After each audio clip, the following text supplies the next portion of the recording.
মাউত। আল্লাহু আকবার। সবাই মৃত্যুবরণ করবে, সবাই চলে যাবে। যখন সিংহায় ভুট্টা দেওয়া হবে, পৃথিবীর এমন কোন প্রাণী নাই, এমন কোন জীবন নাই যে মৃত্যুর স্বাদ গ্রহণ করবে না। সবাই ইন্তেকাল করবে, সব শেষ হয়ে যাবে, সব শেষ হয়ে যাবে, পৃথিবীর কিচ্ছু থাকবে না। দালান কোটা বিল্ডিং রেখে আপনি যত বিল্ডিং করেন, 10 টাকা 20 টাকা বাড়ির মালিক বানা হন না কেন, 500 কোটি টাকা দুর্নীতির দায়ে মামলা দিয়ে দেশ থেকে পাচার করেন না কেন, বাইরের রাষ্ট্রে গিয়ে আপনি যতগুলো বেগমরা করেছেন, যা কিছু করেছেন, পৃথিবীর সব কিছু সেদিন ধ্বংস হয়ে যাবে। ঠিক কিনা বলেন? পৃথিবীর সব ধ্বংস হয়ে যাবার পর এবার আল্লাহ পাক 3 নাম্বার সিগন্যাল দিবে, সবাই তো মরে শেষ, কেউ নাই। তখন আল্লাহ পাক দুনিয়াতে বলবে, ও পৃথিবী আমাকে বলো, আমাকে তুমি জানাও সামথিং অ্যাবাউট ইয়োরসেলফ, তুমি তোমার নিজের সম্পর্কে বলো। আইনাল নাহার, বড় বড় নদী ছিল, সেগুলো কোথায় গেছে? এবার আপনারা বলেন পৃথিবীতে কেউ নাই, মানুষ নাই, জিন নাই, ইনসান নাই, কিচ্ছু নাই, পশু পাখি, তরুণতা, বৃক্ষলতা, আসমান জমির কিচ্ছু নাই।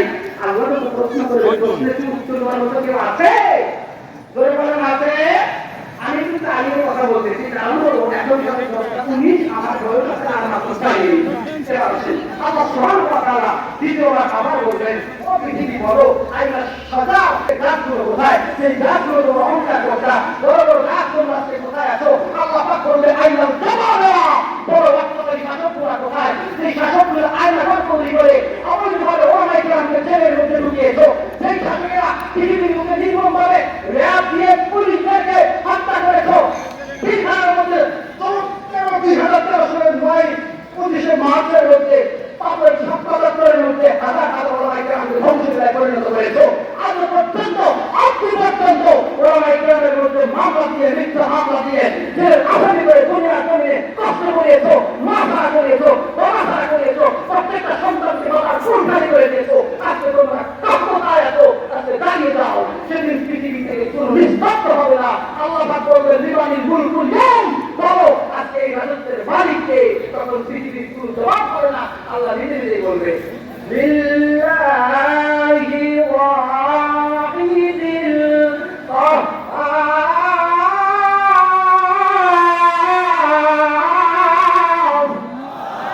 পৃথিবীর কেউ বলবে কোথায় আছে, কোথায়, কিন্তু পৃথিবীর কেউ বলতে পারবে না, কোনো শব্দ হবে না। আল্লাহ পাক বলবেন, তোমরা দাঁড়িয়ে যাও। সেদিন কিয়ামতের জন্য থার্ড সিগন্যাল দেওয়া হবে।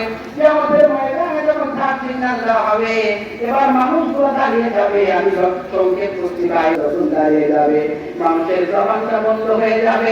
সেদিন আপনি শুনতেছেন, এই মুখ আপনাকে কিছু বলবে না। আল্লাহ পাকের আসামি হয়ে কাঠগড়ায় যখন দাঁড়াবেন, আল্লাহ পাক সেদিন বলবে, আল্লাহ পাক বলবে, আল-ইয়াউমা নাখতিমু আলা আফওয়াহিহিম ওয়া তুকাল্লিমুনা আইদিহিম ওয়া তাশহাদু আরজুলুহুম বিমা কানু ইয়াকসিবুন।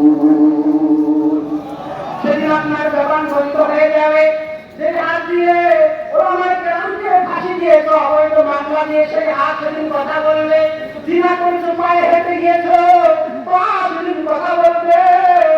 সেদিন তোমার এই চক্ষু দিয়ে খারাপ জিনিস দেখেছো, এই চক্ষু সেদিন কথা বলবে।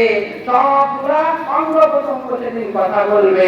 আর আল্লাহ দরবারে সাক্ষ্য দিয়ে দেবে, আল্লাহ রাব্বুল আলামিন বলে, শুধুমাত্র অঙ্গ প্রত্যঙ্গের কথাই আমি নেব না।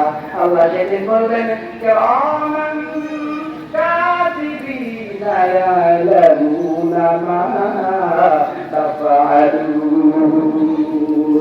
কিরামান কাতিবিন দাঁড়িয়ে যাবে, কিরামান কাতিবিন আপনার বিরুদ্ধে অপারেশন করবে, আমার বিরুদ্ধে অপারেশন করবে, পৃথিবীর সবার বিরুদ্ধে অপারেশন করবে। আর আল্লাহর কাছে বলতে, আল্লাহ আমি কিরামান কাতিবিন, আমার সঙ্গে